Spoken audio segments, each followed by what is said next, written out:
Tribunal Constitucional admitió por mayoría el habeas corpus interpuesto por el expresidente Humala y su esposa Nadine Heredia, en lo que se levanta la orden de prisión preventiva que pesaba sobre ellos y que venía cumpliendo hace casi 10 meses. Se espera que en cualquier momento sean liberados.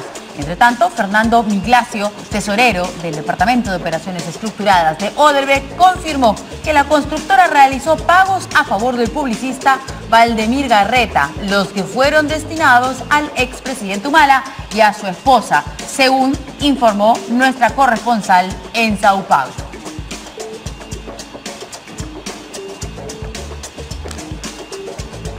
Y la congresista Milagros Salazar pidió al Ministerio Público celeridad en la traducción de las declaraciones de Luis Mameri, ex superintendente de Odebrecht para América Latina, quien, según trascendió, admitió haber autorizado el desembolso de $500.000 para la campaña de Keiko Fujimori en el 2011, monto que habría sido el segundo abono de un aporte total de $1 millón. De otro lado, la presidenta de la Comisión Lavajato, Rosa Bartra, solicitó asistencia judicial internacional, requiriendo la declaración de Jorge Barata, un pedido que debe ser tramitado a través de la Fiscalía. El presidente Martín Vizcarra anunció que el Ejecutivo solicitará cambios normativos al Congreso que permitan dar énfasis a los trabajos de reconstrucción para darles mayor velocidad. El mandatario precisó que el problema es el engorroso trámite administrativo que se debe seguir para la reconstrucción de colegios, centros de salud, puentes y canales de regadío, entre otros.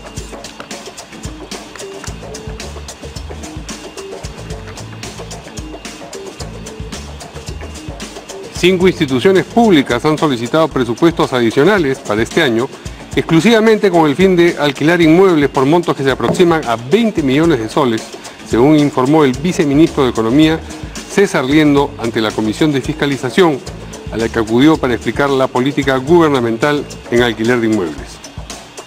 Esto luego de que se detectara que varias entidades públicas vienen celebrando acuerdos onerosos para el Estado. El presidente del Consejo de Ministros, César Villanueva, dijo que se está haciendo una revisión integral de estas políticas y que se harán los correctivos necesarios.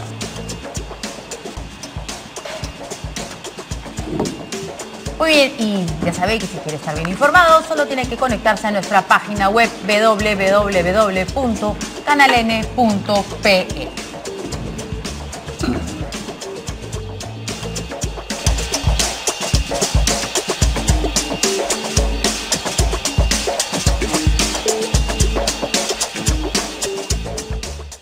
¿Cómo están, amigos? Buenas noches, bienvenidos como siempre en Portada. ¿Qué tal, Verónica? ¿Qué tal? ¿Cómo estás, Mario? Muy buenas noches. Vamos a presentar a nuestros invitados. Hoy tenemos a dos abogados.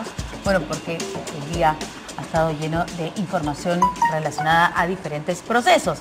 Así que le damos las buenas noches al doctor Gustavo Adriancén. Como ustedes saben, él ha sido ministro Buenas de noches, Justicia. Verónica. Buenas noches, Mario. ¿Cómo están? Gracias. Durante el gobierno de Ollanta Humala. Y Wilber Medina, abogado penalista, ex abogado del doctor Alan García. Buenas noches, Mario. Buenas noches, Verónica. ¿Qué tal? ¿Usted es primera vez que nos acompaña en el programa? Aquí sí. Sí. En el canal, en otras oportunidades, No, en el pero en el canal programa sí, primera vez, gracias. Bienvenido, entonces. Gracias, Mario. Pues bien, la noticia más llamativa, digamos, que se ha producido en el día y sobre todo en las últimas horas es que el Tribunal Constitucional admitió por mayoría, 4-3 votos, el habeas corpus interpuesto por el expresidente Humala y por su esposa Nadine Heredia, a fin de que se les levantase la orden de prisión preventiva por 18 meses que pesaba sobre ellos y que ellos ya estaban cumpliendo por más de 9.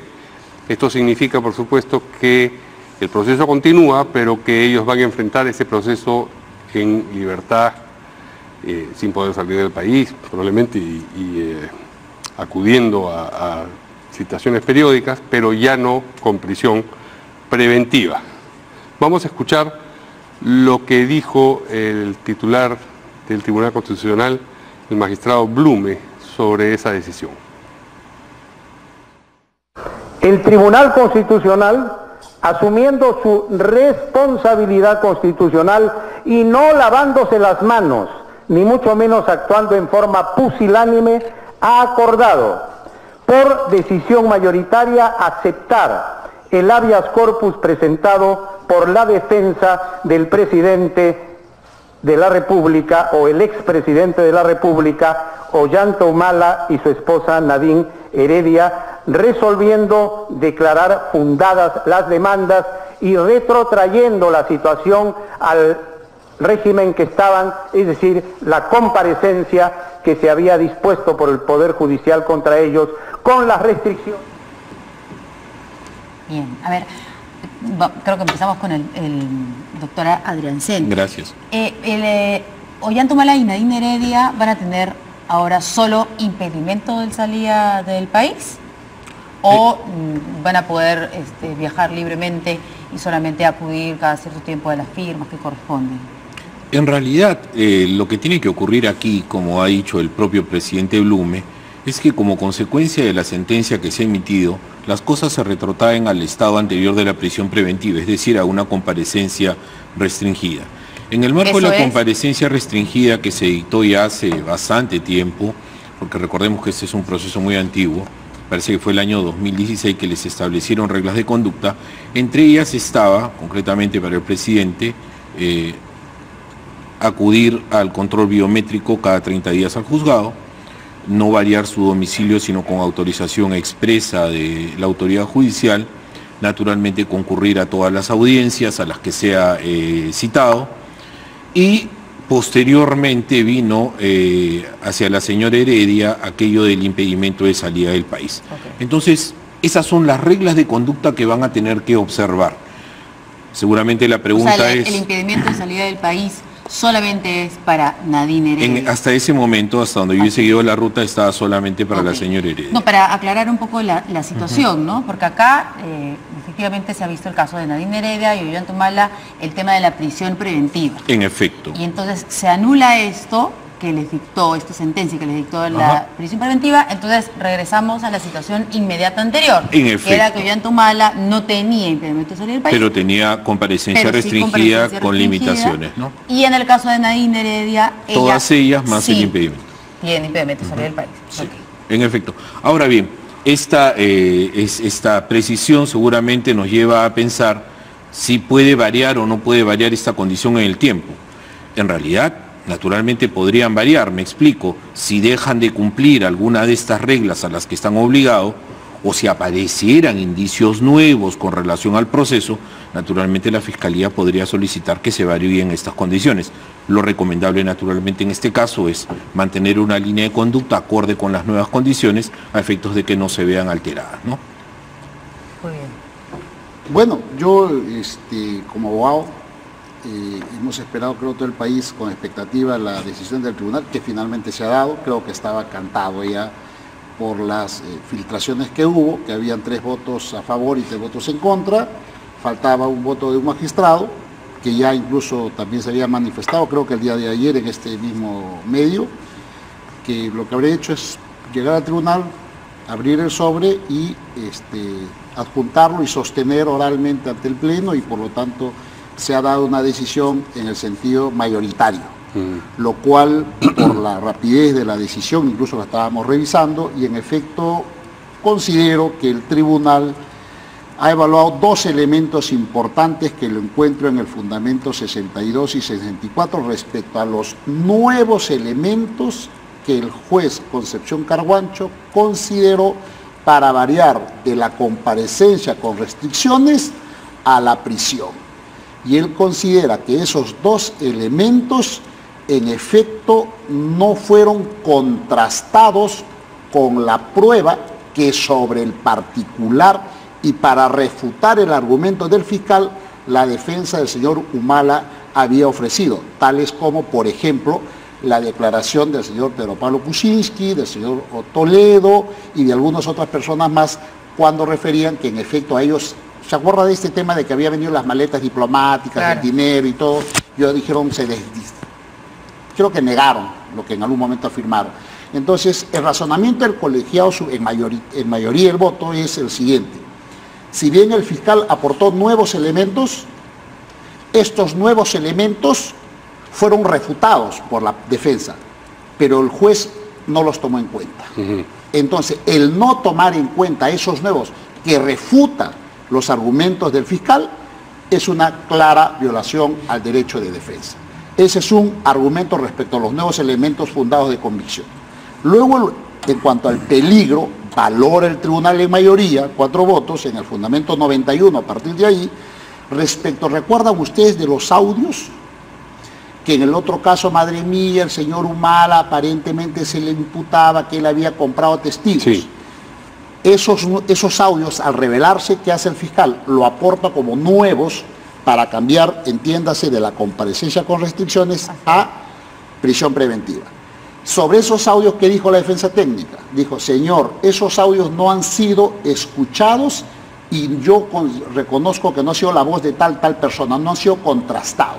Entonces, el tribunal sobre ese aspecto también considera que el no haber hecho eso por el juez, considera que en efecto ha habido violación al debido proceso y por lo tanto ha declarado fundada la demanda, que no significa excluir de responsabilidad penal, solo que retrotrae las cosas al estado anterior, esto es que se mantenga la restricción, la comparecencia con restricción. Sí, porque la gente suele confundir y piensa que esto quiere decir que por eso son inocentes. Hay que incidir un poco en eso, el mensaje, ¿no? Así es. Ahora, este fallo del tribunal tiene que ver directamente con un habeas corpus presentado por los señores Humala Heredia, pero impacta sobre, digamos, la aplicación en efecto de la prisión preventiva que ha sido, digamos, un tanto indiscriminada en los últimos tiempos. Sin duda, y si bien... Van a acudir a este fallo, me imagino, otros. Sin duda. Sí. Si bien el propio Tribunal Constitucional ha dicho que no estamos frente a un precedente vinculante, es decir, aquello que es de obligatorio cumplimiento para todos, porque el propio fallo tendría que haberlo dicho, y esto tiene que ver por la dispersión de los votos, ¿no? 4-3 y votos singulares, etc. Sin embargo, el propio tribunal ha manifestado que esta sentencia contiene criterios que deben ser de observancia. O sea, no es jurisprudencia, pero sí se observa. Sí, en materia constitucional hablamos de precedente vinculante por su carácter obligatorio, vincula a todos, ¿no? Tiene que estar específico en la sentencia. El propio fallo se tuviese que regule. haberlo dicho. Claro. Ahora bien, ¿cuáles son estos criterios? En primer lugar, establece que la prisión preventiva es la última ratio, es excepcional, no puede convertirse en una regla.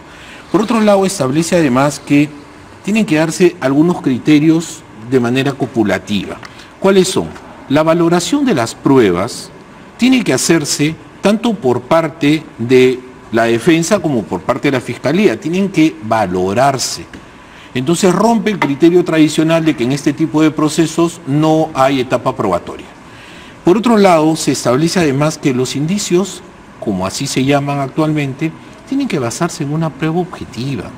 O sea, no puede ser tan gaseoso cuando te estés refiriendo a ellos. Por otro lado, la motivación es sumamente importante. Cada vez que valores una prueba tienes que decir por qué la estás valorando de tal o cual forma. Y el juez Concepción Carguancho no lo hizo. Es insuficiente para el tribunal. Después tenemos los principios de pro homine y pro processum, que no es más que primero el hombre, primero el proceso. Y finalmente tenemos que tener en cuenta que no se permite la arbitrariedad y que se tiene que garantizar escrupulosamente el derecho de defensa. ¿Qué quiero decir? El tribunal ha cuestionado, como bien dijo el doctor hace un momento, que no se hayan valorado los argumentos y que incluso algunos argumentos utilizados carezcan de sustento. Por ejemplo, dice el tribunal, ¿es un indicio razonable que hayan otorgado poder a la madre? Vamos, todos en algún momento otorgamos un poder para que un familiar nuestro viaje o para que alguien nos represente un acto. Quiere decir, no tiene nada de ilegal otorgar un poder. Por otro lado, tampoco tiene nada de ilegal en absoluto de que eventualmente se puedan ir de viaje nuestros hijos. Entonces, lo que queremos decir allí es que, ¿cómo es posible que existan algunos argumentos que eventualmente contenidos en la sentencia y leídos como tales puedan estar afectando la presunción de inocencia o al último no sean llevados a una esfera de debate vía confrontación de pruebas donde podría ejercerse adecuadamente este derecho, ¿no? Ahora, estos criterios que pone el tribunal sí me parece que van a ser observados. Algo que anotar, no es la primera vez que el Tribunal Constitucional se pronuncia respecto de las prisiones preventivas. Ya han habido otras ocasiones, he escuchado ahora por la radio mencionar el caso de Bedoya y Vivanco, que también se le cuestiona un habeas corpus precisamente por esta materia, ¿no? Entonces, yo creo que esta sentencia recién emitida hay que leerla, confieso que solamente he leído el voto en mayoría, hay que leer los votos singulares también y conocer cuáles son las expresiones. Sin embargo, la tenemos ya, está vigente y ahora toca respetarla. Algo que me pareció muy importante, dicho por el presidente Blume, los derechos fundamentales no tienen rostro. No importa quién sea la persona. Si se vulnera un derecho fundamental, la obligación es defenderlo. ¿Ok? Sabido por todos de las antipatías y simpatías escasas de las que gozan Humala y Heredia, pero sin embargo, el Tribunal Constitucional, como bien lo ha dicho Blume, no ha visto los rostros de quienes está dictando sentencia. Lo ha hecho apegado a derecho y alejándose de presiones mediáticas y con plena autonomía, como ha manifestado él, ¿no? A ver, pero aquí el doctor Medina sí ha estado haciendo su tarea, porque ha venido leyendo en el camino, nos contaba la sentencia. La sentencia, de verdad, es una sentencia que va a generar debate, no ha habido unanimidad, y radica fundamentalmente en lo siguiente, que para los tribunos en mayoría es que en un proceso de prisión preventiva, que es una medida cautelar, consideran que debe haber de alguna manera debate respecto a los nuevos elementos. Después debe contrastar lo que dice el fiscal respecto a los nuevos elementos y lo que dice la defensa técnica. En eso radica el debate. No ha dicho nada sobre el tema del poder, de eso simplemente ha resumido. Radica de los hijos. Ha dicho, ¿se puede valorar o no? El juez tiene que contrastar. Yo discrepo sobre ese punto. ¿Por qué? Porque es una medida cautelar y las medidas cautelares, Verónica, Mario, se dan sobre la base de un juicio de probabilidades. Cuando el juez dicta sentencia, ya no da sobre la base de un juicio de probabilidades, sino sobre un juicio de certeza. La sentencia. La sentencia. Esto no es. En este caso es un poco discutible, pero lo que llama la atención y lo que aplaudo del contenido de este fallo son dos cosas importantes que me permiten resumir de la siguiente manera. En el fundamento 129, a partir de allí, cuyo título dice algunas consideraciones sobre la tramitación de una solicitud de prisión preventiva y su audiencia, llama severamente la atención al juez Concepción Carguancho, a la forma de tramitar con una celeridad inusitada, y esas audiencias, lo dice, esas audiencias prolongadas. A mí me ha tocado participar en otras audiencias con el señor. El caso Vicente Díaz Arce, no sé si recuerdan, nos tuvo desde las 8 de la mañana de un jueves hasta las 10 de la noche del jueves, con 50 minutos para comer. Luego nos citó al día siguiente porque había el sobrino de Cuba, lo habían capturado y tenía que empalmar con esa diligencia. Y había terminado a las 5 de la mañana y nos citó a nosotros a las 9. El juez no podía ver la hora. Yo estaba presente. Recuerdo mucho que de abogado interconsulta estaba el doctor Javier Villestein y le dijo, doctor, me sorprende su salud. ¿Cómo usted, no sé qué decisión ahora tomó un desdichado, que a las 5 de la mañana, después de casi 24 horas corridas, el señor Concepción Carguancho? Y en el caso de Ollanta y Nadine Heredia, esto, doctora de usted sí se acordará, ¿esto fue un sábado, un domingo? Viernes fue, me parece, terminó y duró hasta las 12 de la noche, me parece, pues, sábado fue. ¿Y qué es lo que dice exactamente? Ya, dice los extremos. A ver, se afecta el derecho a la defensa y al debido proceso cuando los jueces son muy lentos y cuando son muy rápidos, como en este caso, tramitaciones de solicitud de prisión preventiva express. Primera cuestión. Y llama la atención para que se den con los extremos, son bárbaros y son perjudiciales, y llama y se dice que se tiene que tomar los tiempos correspondientes. Respecto también hay un llamado de atención al señor Concepción Carguancho respecto de la apelación.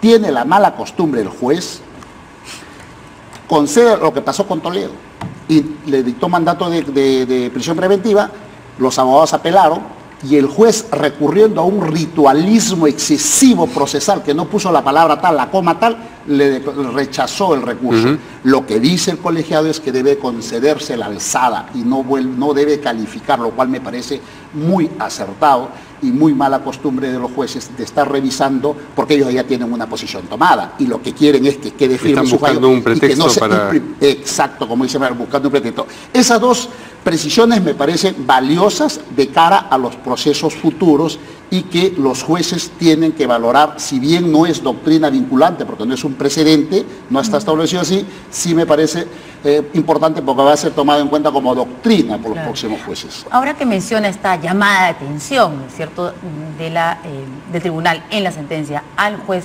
Concepción Carguancho, esto era lo que llamaba a veces la atención, porque daba la impresión como que los fiscales, o sea, como es que esto era contra los fiscales, ¿no? La fiscalía se defiende por todas partes. Y yo decía, pero el fiscal es el que pide y es el juez el que decide. Es el juez el que valora y dice, a ver, este sustento, sí, este sustento me gusta, este está bien. Entonces, la sentencia es contra la decisión de Concepción Carguancho. No, y también, de paso, contra el sustento de la fiscalía, pero quien decide primero, o sea, ese filtro, tuvo que pasar por un filtro que es el Poder Judicial y este juez, la sustentación de la fiscalía.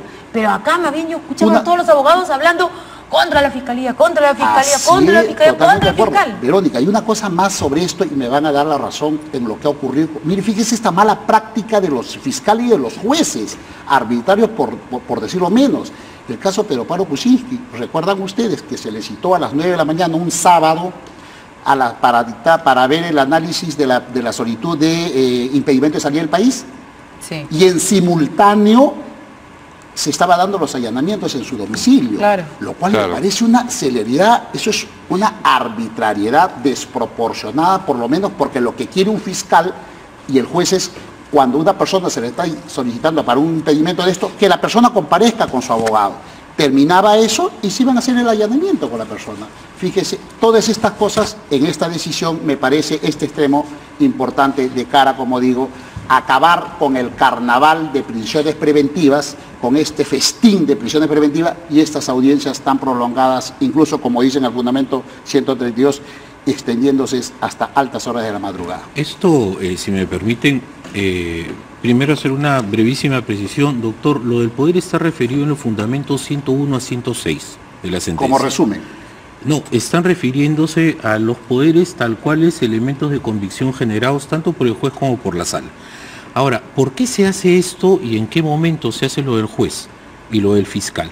Porque nos encontramos precisamente en la etapa de investigación preparatoria. Como ya hemos dicho, ni siquiera se ha formulado acusación aún. Y eso es una de las cosas que más se critican.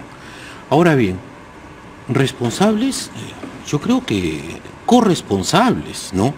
Porque tanto el fiscal como el juez, porque no se podría haber llegado hasta este estadio si la fiscalía no lo hubiera propuesto, eso es cierto. Y por otro lado, si no se hubiese sido admitido por el juez Carguancho. Yo creo que en general hemos vivido una suerte de festín de prisiones preventivas, lo hemos visto últimamente y se han empezado a criticar, sobre todo por la desigualdad que ha habido en el trato. Algunos sin prisiones preventivas, sin siquiera impedimentos de salida del país, por cosas que se presumen muchísimo más graves y muchísimas más probadas, por un lado. Por otro lado, también existe aquello de una suerte de malestar generalizado, porque vemos pues que muchos prácticamente delincuentes, criminales, son puestos en la calle sin mayores consideraciones. Entonces, ¿qué ha hecho la ciudadanía para protegerse? Resumo yo inconscientemente, ¿no? Reclamar prisión preventiva para todos. Yo he trabajado en esto, las prisiones están abarrotadas, o sea, no hay donde pongas uno más. Y sin embargo, sigues dictando prisiones preventivas, y no dictas prisiones preventivas en el afán de, bueno, resguardar, que vaya a rehuir la justicia, ¿no? Dictas prisiones preventivas para darte más tiempo como fiscal y poder terminar en 18 o 36 meses tu investigación. Y se toma a cuenta de la condena que eventualmente ellos tienen la certeza que va a recaer sobre ti. O sea, pésimamente mal hecho, ¿no? ¿Dónde está aquello de que la prisión preventiva es la última ratio? Es el último momento después que tú has ido poniendo una serie de medidas cautelares que restringen la libertad. La comparecencia simple, la comparecencia restringida, el impedimento de salida del país. ¿Por qué no se han aplicado antes estas medidas? Porque yo creo que en gran medida nosotros, la ciudadanía, hemos estado reclamando mucha severidad y esa severidad se ha visto concretada a través de estas disposiciones de prisión preventiva, ¿no? Bueno, mientras tanto, a propósito del asunto de fondo, de si, digamos, la acusación que supuestamente será el corolario de la investigación que está haciendo la Fiscalía sobre los señores Humala Heredia, Fernando Migliaccio, tesorero del Departamento de Operaciones Estructuradas de Odebrecht. Las operaciones estructuradas eran, digamos, todas las financiaciones un poco bajo la mesa, no un poco, directamente bajo la mesa de algunas campañas y también, no en este caso, pero en otros, las coimas para conseguir algunas obras. Pues esta persona, Fernando Migliaccio, que ha declarado ante los fiscales peruanos, según informa nuestra corresponsal en Sao Paulo, ha confirmado que la constructora realizó pagos a favor del publicista Valdemir Garreta y que estos tenían como destino final al expresidente Humala y a su esposa. Esto ya no es la prisión preventiva, decíamos, es el asunto de fondo. Y en consecuencia, digamos, merece un comentario de nuestros invitados. Bueno, el señor Humala y el señor Nadine tienen en ciernes, creo, si no exagero, aproximadamente 10 investigaciones. Esta es una por la cual se le varió de comparecencia con restricciones a prisión. Lo que ha conseguido es retrotraer al estado anterior, que mantiene la comparecencia. De modo que todos estos elementos que están saliendo no están haciendo más que abonar en datos y medios probatorios objetivos que van a tener que ser aportados por el fiscal, me imagino, al proceso, y en el juicio oral se sustenta, se dará el contradictorio de la prueba y eventualmente allí sí, Mario, Verónica, para dictar sentencia, los jueces tienen que tener certeza de la comisión del delito. Por eso decía, respecto al tema de la prisión, que es una medida cautelar, no se debe, la doctrina dice que no debe tener certeza, solo debe tener un juicio de probabilidades. De modo que el señor Ollanta Humala, ahora que va a estar en libertad, me imagino, va a tener que dedicar al 100% a enfrentar estas acusaciones graves, ciertamente, y espero pues que lo haga, y si es culpable, que le apliquen todo el peso de la ley, y si es inocente en el juicio se demuestra así, tiene que darle libertad, absoluto, totalmente. Claro. En realidad, ya estamos siendo testigos de varias declaraciones, ¿no? Desde Marcelo Odebrecht, Barata, ahora el señor Mameri o Mameri, y ahora Garreta. Entonces, Migliaccio. todas estas declaraciones yo creo que van a aportar sin duda elementos, tanto para formular la acusación, que presumo yo debe ser pronta, como para lo que eventualmente puede significar el juicio. Tenemos un hecho histórico, tenemos que ir con la imagen en vivo que estamos viendo ahí en la pantalla pequeña.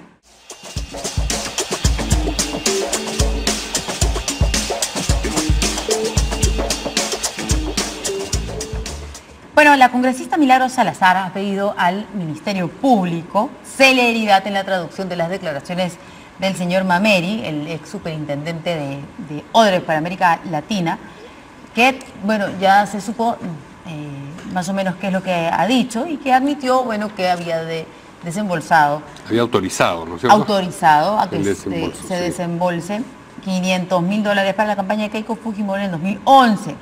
Y luego se dio un aporte adicional y fue en total $1 millón. Esto ha sido más o menos lo que también han dicho el señor Barata, ¿no? Hace ya algunos meses. Vamos a ver las declaraciones de la congresista Milagros Salazar haciendo este pedido y esta traducción. Bueno, además el pedido de que las declaraciones sean en portugués fue de la defensa de Keiko, y ahora piden celeridad en la traducción. Lo mismo en los otros funcionarios o exfuncionarios de Odebrecht. Tenemos la claqueta con las declaraciones de la congresista.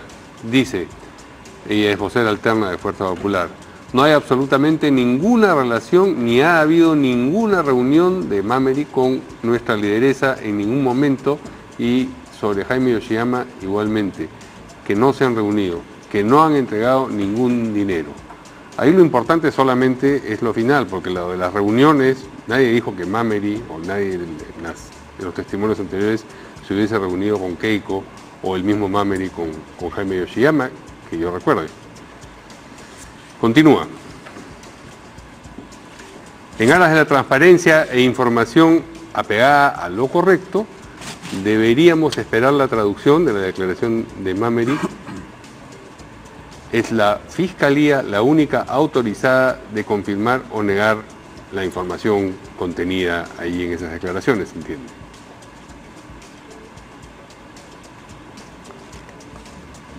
Bueno, si no se confirma o no se enmienda la plana, quedan dudas. Se manipula, se maneja de manera intencionada la información y se desinforma a la población. Continúa todavía, nosotros confiamos en nuestra lideresa que ha manifestado que no ha tenido ninguna relación directa o indirecta con Odebrecht, que no ha recibido ningún dinero. Nosotros confiamos en ella, creemos en lo que ha dicho.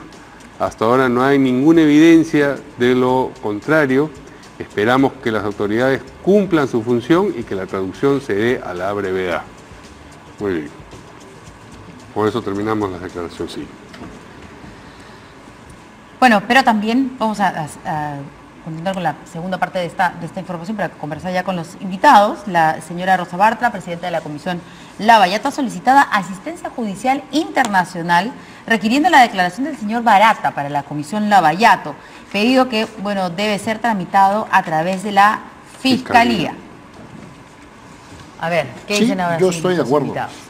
Yo considero que hay una negativa, me parece, de parte de los fiscales que consideran que ellos, como han celebrado un convenio dentro de un marco de cooperación judicial, fiscal, esta cooperación no sería extensiva a la investigación que realiza en este caso el Congreso. Yo creo que ahí debería ser más permisible y además recuerdo yo que hay un convenio en la ONU de cooperación internacional sobre tratados sobre todo en temas de corrupción.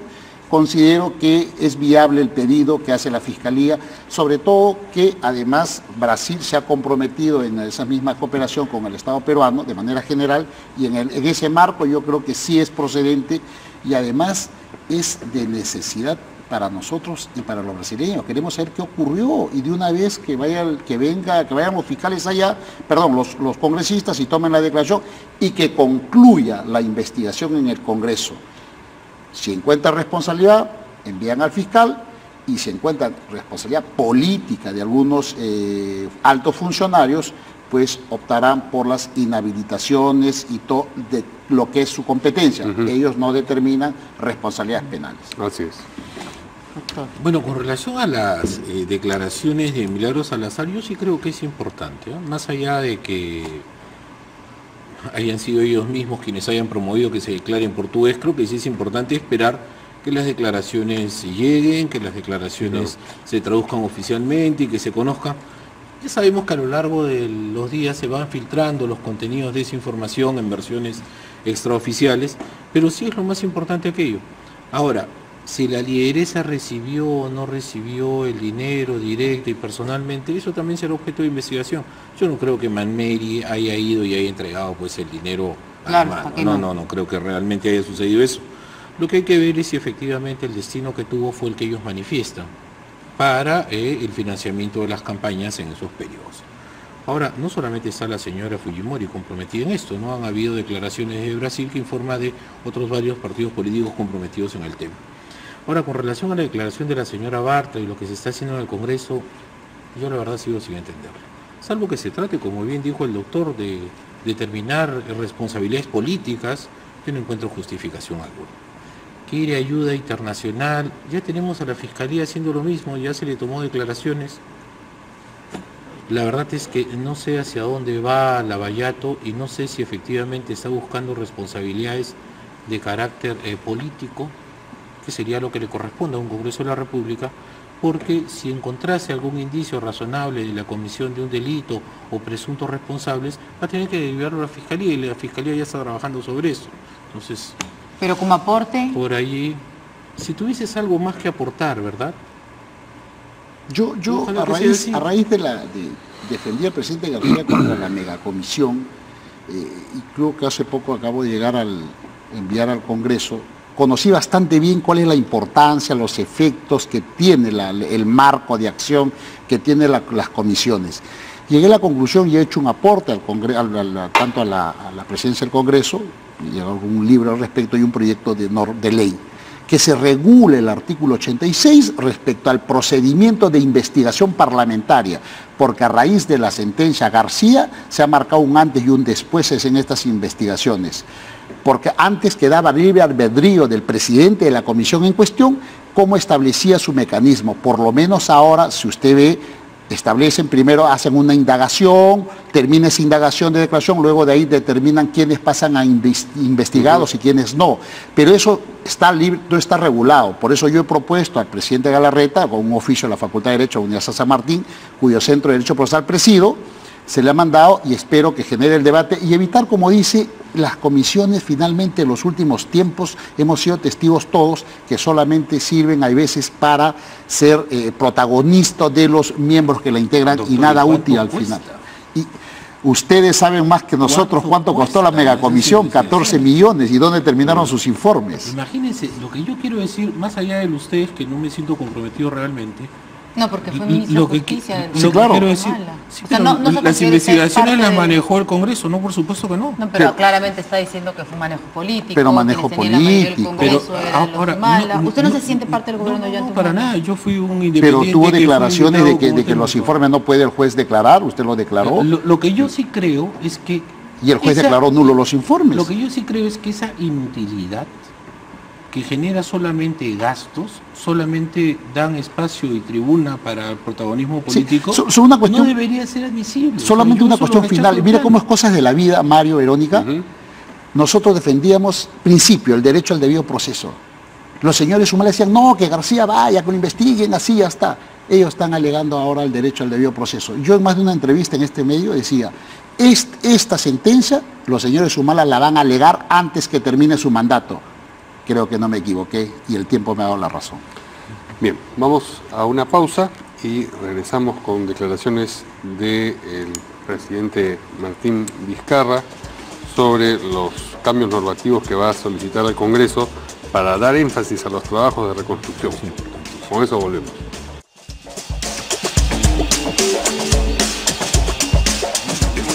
Bien, vamos a escuchar lo que ha anunciado el presidente Vizcarra para comentarlo con nuestros invitados. Sí, vamos a presentar propuestas para cambiar las normas, una propuesta de cambio de las normas para que la construcción de infraestructura, colegios, centros de salud, hospitales, carreteras, puentes, canales de regadío, bocatomas, puedan construirse de manera mucho más rápida, porque es reposición de infraestructura y no podemos estar haciendo un trámite extenso, largo, que demora mucho tiempo pensando que fuera una infraestructura nueva. La infraestructura nueva tiene que seguir un procedimiento y lo sabemos, pero cuando es para reponer una infraestructura que ha sido dañada por un fenómeno natural, el procedimiento debe ser mucho más rápido y eso lo que estamos viendo y vamos a proponer con el Premier Villanueva precisamente este 2 de mayo en el Congreso de la República. Bueno, habrá que ver en qué consisten esas propuestas de cambios normativos. La idea, por supuesto, es difícil de rechazar. ¿Cómo no se va a aspirar a tener normas que faciliten acelerar los trabajos de reconstrucción? Sí. Bueno, el presidente creo que uno de los primeros gestos fue viajó al interior, fue al norte para ver justamente estos trabajos y constató que en efecto, y él lo ha dicho, no podemos seguir como hemos estado avanzando. No va a tomar es un desastre. Sí. Pero de verdad que ahora como se va a presentar al Parlamento, lo que debería ir con un paquete de normas, pedir facultades, en todo caso que le den facultades por breve término, para aliviar todos los procesos de contratación. Y yo creo que de esa manera podríamos aliviar. Y hay un tema pendiente, el ministro de Vivienda, del ministro de Transporte actual, que cuando fue ministro de Vivienda hizo unas compras de unos módulos, me parece que ahí hay un tema poco que se tiene que investigar. Pero empalmando lo que dice el tema de la reconstrucción, hay un problema de la ubicación de la construcción y lo vengo sosteniendo en más de un medio, el tema del déficit de la tierra en la costa para hacer construcción pública.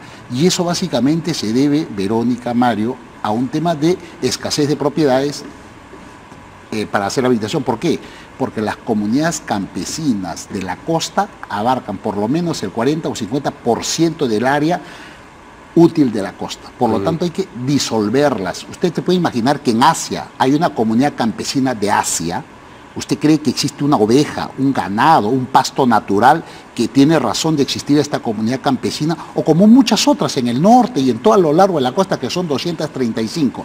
Solucionando, disolviendo esas comunidades, el Estado recupera y sobre esas realiza infraestructura pública.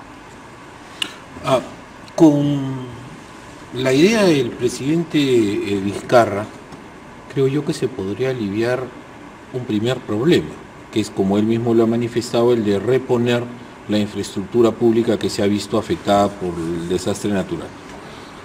Pero no solamente hay que pensar en ello, ¿no?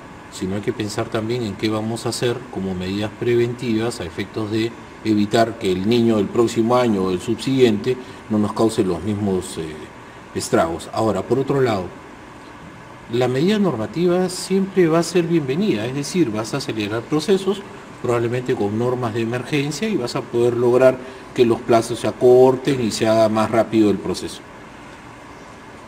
Importa el marco normativo, pero importa fundamentalmente la capacidad de ejecución. ¿Quién va a ejecutar ese presupuesto?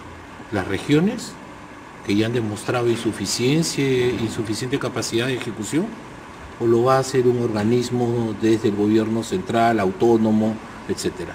Y por otro lado, no solamente importa la norma, no solamente importa que ejecuten adecuadamente, sino importan los controles que van a haber sobre estos mecanismos de celeridad que le van a implementar, porque los presupuestos que están destinados para la rehabilitación en el norte son millonarios. Entonces, no solamente hay que tener en cuenta la celeridad, sino la capacidad de ejecución y el control que va a haber sobre esa obra. Bueno, vamos rápidamente. Como el último tema. No queremos dejar de presentarlo. Abordar, sí. 5 instituciones públicas han solicitado presupuestos adicionales para este año, exclusivamente para el alquiler de inmuebles por montos que se aproximan a los 20 millones de soles. Esto lo ha informado el propio viceministro de Economía ante la Comisión de Fiscalización, a la que acudió para explicar la política gubernamental de alquiler de inmuebles, luego de la denuncia que vimos y la posterior renuncia de una funcionaria.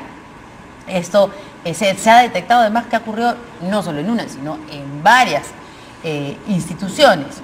Así que, bueno, hay una promesa que se está haciendo una revisión de todas estas políticas y que se van a tomar medidas correctivas. A ver, ¿qué dice acá nuestros invitados? Lo primero que me pasaron en los temas, ingresé al internet para ver cómo se puede solucionar el tema de la infraestructura pública, el déficit que hay. Y encontré un proyecto que dice Infraestructura Peruana Procede, con ese. Complejo Ministerial, proyecto. Lunes 26 de abril procede complejo ministerial proyecto. ¿Qué dice? Gran sede administrativa del sector público albergará varios ministerios: Vivienda, Energía y Minas, Justicia, Presidencia del Consejo de Ministros, así como diversos organismos estatales como el IGEMEDO, SINEMIN, OCE, INAC, Petroperú, IPEN, etcétera, etcétera. Tenía programado frente al Ministerio de Transportes y Comunicaciones en Breña, estaba establecido para que se haga este gran proyecto con un área de 58.000 metros cuadrados, cuya área útil ocupada iba a ser de 21.000 metros cuadrados y un área libre, estacionamiento, jardines y todo, de 36.000 metros cuadrados. Este proyecto del gobierno de García, el abril del 2010, simplemente el gobierno siguiente no lo toma en cuenta y ahora tenemos que entidades públicas tienen que alquilar locales exclusivos carísimos. Por ejemplo, soy de la idea COFOPRI, que titula a los más pobres, funciona en San Isidro, frente a Saga, en Paseo de la República. Pero hace años. Debería de trasladarse a Villa Salvador, a Coyique, no lo sé, a los extremos. No puede ser que instituciones que ven cosas sociales, el MIRIS también está en la esquina allí, frente de Paseo de la República. Todos deberían ir a zonas más periféricas donde los costos de alquiler son más baratos. Una última intervención también. Eso se llama problema de agencia en administración pública, donde tienes un archipiélago por cada entidad y donde en ese archipiélago tienes un cacique que da sus órdenes. Los costos son altísimos porque tenemos un aparato público elefantiásico. Si redujésemos el aparato público, seguramente el problema reduciría de manera muy significativa si lo hiciéramos más eficiente. No estoy muy seguro si necesitamos una Brasilia, pero creo que si, por ejemplo, hacemos un ejercicio de racionalización del presupuesto, yo estoy de acuerdo con el ministro de Economía. Revisemos qué es lo que está pasando. Por la misma razón ya salió la ex jefa de OCE y acaba de salir hoy día la de SUNAR. Hay 3 más que me imagino siguen en la lista de estos funcionarios que han estado una cosa final gastando estos recursos, ¿no? De manera, como todos creemos, injustificable, ¿no? Una cosa importante que debía partir de estas denuncias. La Contraloría General de la República en 34 minutos alquiló una propiedad en Huacho, donde iba a funcionar un local de la Procuraduría. 34 minutos, le faltó decir simplemente el nombre tal, denominada dedo. O sea, ¿quién controla al Contralor? Hablando del Huacho, les doy un Huacho. A ver. Revisen esos contratos. Hay arras que ya se han pagado. Ajá. Y que naturalmente los propietarios no las van a devolver, claro, ¿no? Y eso no, pues, ya lo perdió el Estado. Es el 10%. ¿Y esos arras con el 10% de cuánto? Claro, ¿de cuánto? De los tantos millones. Sí, así es. Y ya se perdieron esas arras. Así no, es. que se perdió, nuestra plata está ahí, vamos a buscarlos. Todos. A los responsables, naturalmente. Muy Bueno. bien. Bien, muchas gracias a nuestros invitados. Qué ocurrencia. Nos vemos mañana aquí en Portada. Buenas noches.